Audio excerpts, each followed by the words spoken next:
O que acontece quando você respeita o seu corpo? Respira um pouco antes de seguir. Não para parar, mas para ouvir. Porque talvez, pela primeira vez em muito tempo, o seu corpo esteja tentando conversar com você e não gritar. A maioria das pessoas só começa a ouvir o corpo quando ele dói, quando trava, quando falha, quando não responde mais. Mas hoje a pergunta é outra. O que acontece quando você respeita o seu corpo antes disso? Antes da lesão, antes do cansaço crônico, antes da dor que não passa, antes da exaustão que vira normal. E respeitar o corpo não é parar de viver, é parar de brigar com ele. O corpo não é o problema é a forma como ele é tratado. O corpo humano não foi feito para extremos constantes, ele foi feito para adaptação progressiva. Quando você força demais, sem pausa, sem escuta, sem estratégia, o corpo não evolui, ele se defende. E como ele se defende? Com dor, com inflamação, com rigidez, com fadiga, com queda de rendimento, com lesões silenciosas. O corpo não pune, o corpo protege. Por que tanta gente acha que precisa sofrer para mudar? Porque confundiram transformação com sofrimento. Criaram a ideia de que, se não doer, não funciona. Se não exaurir, não vale. Se não sangrar, não é esforço. Se não quebrar, não é disciplina. Mas isso é uma mentira perigosa. Disciplina não é violência contra o corpo. Disciplina é cuidado sustentado. O que realmente acontece quando você respeita o corpo? Quando você respeita o corpo, algumas coisas começam a mudar, mesmo que ninguém veja de fora. Você se recupera mais rápido, dorme melhor, treina melhor, vive com menos dor, mantém constância, evolui sem precisar recomeçar toda hora. Porque evolução não vem de picos, vem de continuidade. Onde as pessoas erram mais? Na pressa. Querem em 30 dias o que o corpo leva meses para construir. Pulam etapas. Ignoram sinais, competem com quem não são, copiam rotinas que não foram feitas para elas. E o corpo cobra, principalmente em joelhos, quando o impacto é exagerado, coluna, quando não há estabilidade, ombros, quando falta controle, quadril, quando não há mobilidade, sistema nervoso, quando o estresse é constante. Isso vale para treino, vale para trabalho, vale para a vida. Quem precisa ir ao extremo? Atletas profissionais. Pessoas que vivem disso, têm acompanhamento, têm recuperação planejada, têm fisioterapia, nutrição, descanso e controle. Se você não é atleta profissional, seu objetivo não é destruir o corpo, é viver bem com ele por décadas. Respeitar o corpo não é fazer menos, é fazer melhor, é entender quando parar, quando avançar, quando ajustar, quando descansar. Descanso não é fraqueza. É estratégia. Dor constante não é progresso. É aviso. Cansaço crônico não é disciplina. É desorganização.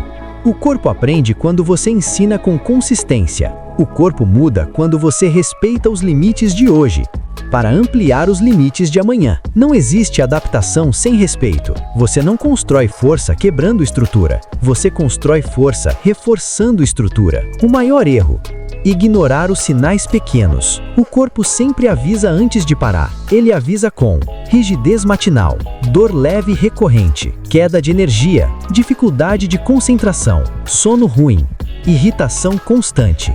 Ignorar esses sinais não te faz forte, te faz atrasar o inevitável. Quando você respeita o corpo, algo muda por dentro. Você deixa de viver em guerra consigo mesmo. Você para de provar algo para os outros. Para de se comparar, para de se punir e começa a construir uma parceria de relação. O corpo não precisa ser domado, ele precisa ser conduzido. O que fazer na prática? Comece simples. Priorize constância, não intensidade extrema. Ajuste carga antes de aumentar. Respeite descanso como parte do processo. Observe sinais, não ignore. Treine para viver melhor, não para sobreviver ao treino. Seu corpo não quer te limitar, ele quer te manter em movimento. O verdadeiro progresso é silencioso, não faz barulho, não impressiona redes sociais, não chama a atenção, mas constrói algo raro: longevidade. E isso muda tudo, porque quando você respeita o corpo, ele passa a trabalhar a seu favor, não contra você. E aqui, naturalmente, a mensagem fica suspensa, pronta para avançar para o próximo nível, quando você quiser continuar. Talvez agora você esteja começando a perceber algo importante. Respeitar o corpo não muda só o físico. muda a forma como você vive, porque o corpo é o primeiro lugar onde a disciplina se manifesta, antes de virar resultado, estética ou performance. O corpo é o reflexo mais honesto da sua rotina. Você pode mentir para os outros, pode fingir produtividade, pode mascarar cansaço, mas o corpo não aceita maquiagem. Ele mostra excesso de cobrança, falta de descanso, desorganização emocional, decisões repetidas sem consciência. Quando o corpo começa a responder melhor, geralmente não é porque você fez mais, é porque você organizou melhor. A disciplina verdadeira começa quando ninguém está vendo. Não é no dia em que você se sente motivado, é no dia comum, no dia cansado, no dia sem vontade, no dia em que você escolhe respeitar o limite, sem abandonar o compromisso. Disciplina não é fazer o máximo, é fazer o necessário todos os dias. O que muda quando você respeita o corpo por tempo suficiente? Algo silencioso acontece. Você ganha clareza mental, reduz a ansiedade, melhora decisões, cria confiança em si mesmo, para de viver em ciclos de culpa e recomeço. O corpo equilibrado sustenta uma mente estável, e uma mente estável constrói uma vida mais forte. O erro comum: confundir esforço com sofrimento. Esforço constrói, sofrimento contínuo destrói. O corpo precisa de estímulo, pausa, adaptação. Quando um desses três falta, o sistema quebra. E não quebra de uma vez, quebra aos poucos, até o dia em que você diz: do nada meu corpo parou. Mas nunca é do nada. Respeitar o corpo é assumir responsabilidade. Responsabilidade pelas escolhas, pelos excessos, pelos atalhos, pelas comparações. É entender que ninguém vai sentir a sua dor por você, e ninguém vai viver no seu corpo no seu lugar. Então você para de buscar validação externa e começa a construir coerência interna. Quando o corpo é respeitado, a disciplina deixa de ser pesada. Ela não vira castigo, não vira obrigação, não vira guerra. Ela vira estrutura. E estrutura liberta.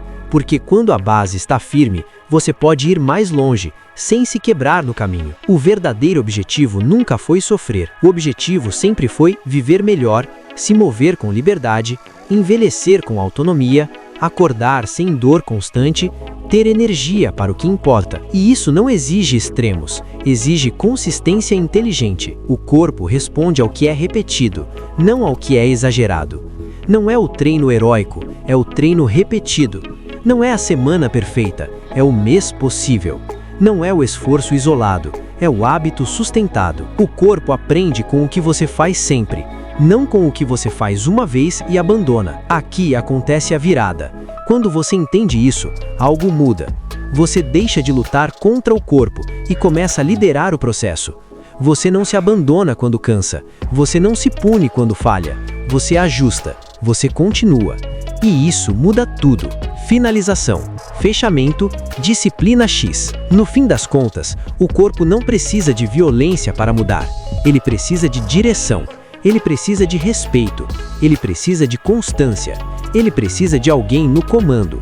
E esse alguém é você. Não amanhã. Não quando tudo estiver perfeito. Agora. Porque disciplina não é motivação. Não é sofrimento. Não é extremo. Disciplina é decisão diária. Decisão de cuidar, decisão de sustentar, decisão de continuar. E é isso que constrói um corpo forte, uma mente estável e uma vida que aguenta o tempo. Isso é disciplina X.